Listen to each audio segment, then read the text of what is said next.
आप देख रहे हैं यंग बाइट्स, मैं हूं आपके साथ पूजा ठाकुर।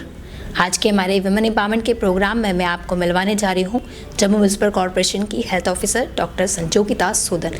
मैम, आपका बहुत बहुत स्वागत है यंग बाइट्स में। थैंक यू जी। जितने भी व्यूअर्स हमें देख रहे हैं, हम आपको हर हफ्ते नई नई शख्सियत से रूबरू करवाते हैं और उनके आपको दिखाते हैं कि विमेंस आज कहाँ से कहाँ पहुँची हैं। जितने भी विमेंस हमें देख रही हैं जो अभी भी कहीं ना कहीं इस तरह से निराशा होती है उन्हें कि वो कुछ कर नहीं सकते, तो वही हमारा एक मोटिव है, हम आपको दिखाएं कि किस तरह से विमेन आज कहाँ से कहाँ पहुँच चुकी है, ताकि आप में भी थोड़ी सी मोटिवेशन आए और आप भी कुछ कर सकें। मैम, अगर आपकी बात की जाए तो कई सारे आपके डेजिग्नेशन है और साथ ही साथ कहीं जगह आपकी पोस्टिंग हुई। अभी हाल ही में आप 2 महीने हुए हैं आपको यहाँ पे पोस्टेड हुए। किस तरह का आपका यहाँ का एक्सपीरियंस रहा? मेरा यहाँ का एक्सपीरियंस बहुत खूबसूरत रहा। अभी तक मैंने जो काम किया है, तो मैं 2 महीने पहले मैं मेडिकल कॉलेज में थी एज अ CMO और कंट्रोल रूम इंचार्ज। तो control room as a control room officer भी मैंने बड़ा चैलेंजिंग जॉब था। अगर आपको याद होगा तो एक मतलब मेडिकल कॉलेज पिछले 2 साल से आई वाज पोस्टेड, तो 1 साल तो पूरा हमारा कोरोना में गया। तो कोरोना मैनेजमेंट में मतलब जो एक चैलेंज थे वो हमने मतलब किस तरह से फेस किए, और ये वो वक़्त था जब अपनों का साथ छोड़ देते थे, कोई किसी को हाथ तक नहीं लगा रहा था। तो बहुत ही अलग तरह का एक्सपीरियंस रहा वहाँ पर। और मैंने देखा कि वहाँ पर भी जिस तरह से हमारी स्टेट में इसको लिया गया और इस चैलेंज को बखूबी निभाया गया। हमारी अगर आप पूरे इंडिया का डाटा लेंगे तो हमारी death rate was very less हमारी यहाँ पे। हमारी वहाँ पर भी बड़ी कोशिश रही कि हमारे जो मरीज़ हैं उनको प्रॉपर ट्रीटमेंट मिले, उनकी सुविधा, उनको जितनी भी सुविधा हम दे सकते हैं हम दें। और मैं ये ज़रूर कहूँगी आपके चैनल के माध्यम से कि एक बेहतरीन सुविधाएं देने का हमने मतलब प्रयास भी किया और जितना हम दे सकते थे हमने दी। कोरोना पीरियड की बात करें तो अभी भी चल रहा है और उस टाइम पे एक पीक पे था और काफ़ी ज़्यादा डिफ़िकल्टीज़ जो है हर हेल्थ वर्कर्स को आई। या अगर आपकी बात की जाए, डॉक्टर्स की बात की जाए, तो हर कोई उससे जूझ रहा था, क्योंकि कभी कभी ऐसा होता था कि लोगों को हमारी बात समझ नहीं आती थी या हमें लोगों की बात समझ नहीं आती, तो काफ़ी टैकल करना पड़ता था उस सिचुएशन से। क्या वही सिचुएशन यहाँ पर भी आपको फेस करने को मिली? बिल्कुल, मुझे आज भी याद है वो दिन जिन दिनों हम लोग ड्यूटियाँ देते थे और 12 घंटे आप मतलब रात 8 बजे से लेके दूसरे दिन 8 बजे तक मेरी ड्यूटी होती थी। तो पूरी PPE किट पहन के, मास्क लगा के, गॉगल लगा के तो आप वो काम करते थे। तो वो एक अलग मतलब बड़ा ही चैलेंजिंग, बड़ा एक अलग तरह का एक्सपीरियंस था। तो जैसे ही वो चैप्टर ख़त्म हुआ, वो तब ख़त्म हुआ जब मुझे खुद कोरोना हो गया। मतलब कोरोना पेशेंट्स के साथ काम करते करते जब मुझे कोरोना हुआ और मैं रिकवर होके वापस आई, तो 1 दिसंबर को उन्होंने मुझे ये वाली ट्रांसफ़र करके मुझे यहाँ पोस्ट किया।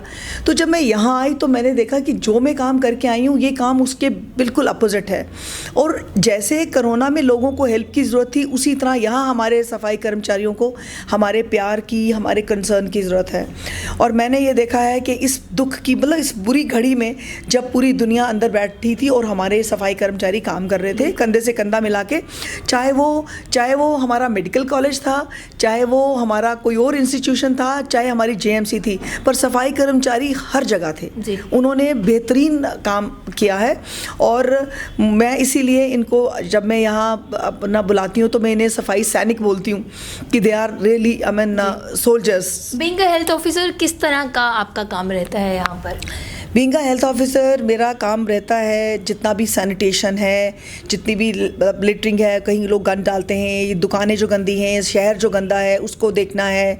फिर उसके बाद मीट शॉप्स जो आ जाते हैं ये हमारे MVO साहब देखते हैं, लेकिन जनरली जो लिटरिंग होती है वो सब हम देखते हैं।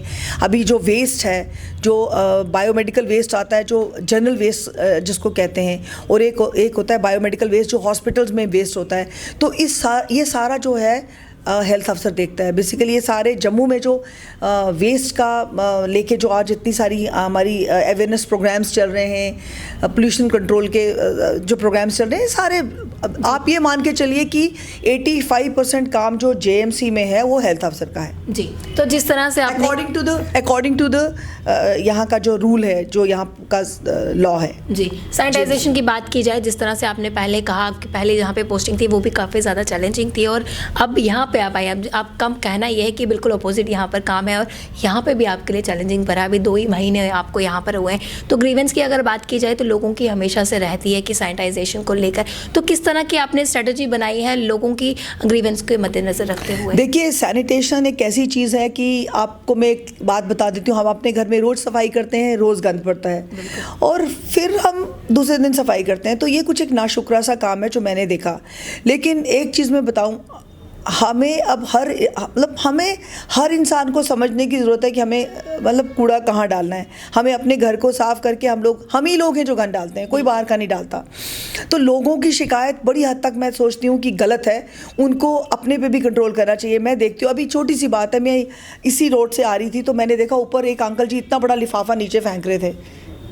अब आप ये बताइए कि आप ऊपर छत से सड़क के ऊपर लिफाफा फेंक रहे हो, तो हमारे लोगों को अवेयर होने की ज़रूरत है।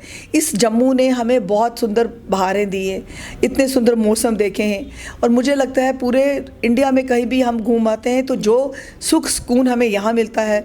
देखिए, क्राइम रेट बहुत कम है, लोग बहुत अच्छे हैं, मंदिरों का शहर है, खूबसूरत शहर है, अच्छे मौसम है और दुनिया की हर बेहतरीन चीज़ हमें यहाँ मिल रही है। गंदगी डालने की जहाँ पे हाँ, और उसके बाद हम अपने शहर को कुछ ना दें तो ये हमारे लिए शर्म की बात है। मुझे लगता है हम सबको मिल के इससे जूझना है। जहाँ पे गंदगी डालने की बात हुई, कभी कभार ये होते हैं कि लोग डस्टबिन होने के बावजूद भी उसका इस्तेमाल नहीं करते, तो कभी कभी ऐसा होता है कि डस्टबिन पे नहीं होते हैं, तो उस सब में लोगों की मेंटालिटी ठीक करने की ज़रूरत है। मुझे लगता है कि जिस तरह से आपने कहा कि भाई जिस तरह से हम घर की सफाई करते हैं वैसे ये हमारा ही राज्य है, ये हमारा ही जम्मू, इसकी सफाई भी हमारा ही कर्तव्य है। तो मैम, आपने अलग अलग जगह आप गए, अलग अलग राज्यों में आप गए हैं।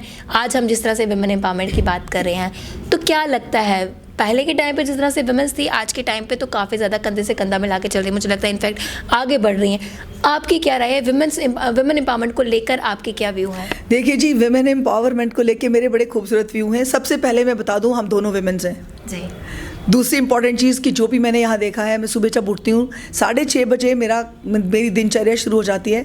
6:30 के बाद जब मैं अपने घर से निकलती हूँ तो मैं किसी एक फ़ीमेल को ही देखती हूँ झाड़ू मारते हुए, तो मुझे बड़ा प्राउड फील होता है। मैं उतरती हूँ गाड़ी से नीचे, उसे बड़ा प्यार करती हूँ, थैंक यू बोलती हूँ और आगे निकल आती हूँ। मुझे बड़ा प्राउड फील होता है कि देखो, इतनी सुबह ठंडी इतनी है और हमारे सफाई कर्मचारी काम कर रहे हैं और उसमें भी मेल जो है वो बुरा ना माने तो फीमेल्स मैंने देखी हैं ज़्यादा मेहनत से काम करती हैं। जी, अगर अभी की बात की जाए तो आपका पूरा टाइम जो है ऑफिस में ही निकल जाता है, घर पे भी ज़्यादा टाइम नहीं आप दे पाते हैं।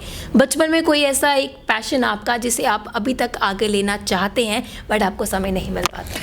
मेरा पैशन एक ऊपर वाले से मैं हमेशा जो मांगती थी वो मुझे पूरा उसने पूरा किया। मुझे आज मेरी ज़िंदगी में कोई पैशन नहीं है। मेरा बस एक ही पैशन है कि मैं बहुत अच्छा करूं और मैं मेरी तरफ से जिसको भी कोई मदद हो मैं मदद करूं और बस करते चले जाऊं। अपने लिए मैंने बहुत किया सिंस मैंने ज़िंदगी के बेहतर जगहों पे काम किया है। आप ये मान के चलें कि इंडिया की जो एलीट क्लास है, जो इंडिया के बेस्ट प्लेयर्स हैं, विजेंदर, मैरी कॉम जैसे लोगों को मैंने ट्रेन किया है। इनके साथ मैं कैंप्स में रही हूँ।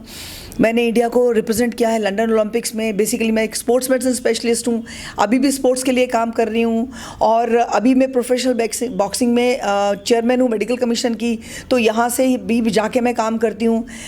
मणिपुर यूनिवर्सिटी है जो नेशनल स्पोर्ट्स यूनिवर्सिटी है, जो इंडिया की सबसे बड़ी यूनिवर्सिटी बनने जा रही है, जो मोदी जी ने अभी जिसका ऐलान किया है 6 महीने पहले, मैं उसकी बोर्ड मेंबर हूँ। तो मेरा बस एक ही पैशन है, काम करना और इस खूबसूरत शहर को और खूबसूरत बनाना है और बस ऐसे ही बढ़ते जाना। कोई एक ऐसी हॉबी जो आप सोचे कि जब भी मुझे फ्री टाइम मिले या थोड़ा सा भी यहाँ से अगर मुझे फुर्सत मिले तो आप उसे आगे बढ़ाएं?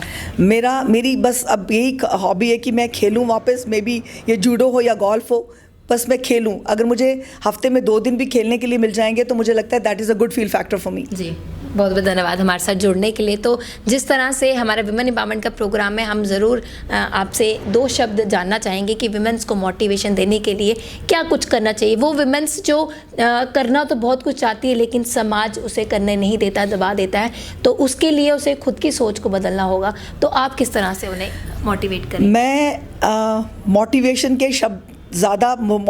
लिए ज़्यादा शब्द नहीं लूँगी। मैं सिर्फ अपने लोगों को, अपनी बहनों को ये कहना चाहूँगी कि वो ये हमेशा याद रखें कि हम आज 50% हैं, मतलब हम इस पूरी दुनिया का 50% हैं, हम किसी से कम नहीं हैं और आज हमारी वजह से ही ये सब चीज़ें बड़ी खूबसूरत हैं। अगर हम नहीं तो दुनिया की कोई खूबसूरती नहीं। बहुत बहुत धन्यवाद। और बहुत अच्छा कहा कि अगर हम हैं तो सब है। तो कहीं ना कहीं ये चीज़ भी अच्छी कही इन्होंने कि अगर हम हैं तो सब है और साथ ही साथ हम किसी से कम नहीं है। तो बहुत खूबसूरत बात इन्होंने कही और अगले हफ्ते फिर नेक्स्ट शख्सियत से आपको रूबरू करवाऊंगी। तब तक के लिए आप देखते रहिए यंग बाइट्स। वीडियो जर्नलिस्ट अभिषेक बड़ू के साथ मैं पूजा ठाकुर, यंग बाइट्स जम्मू।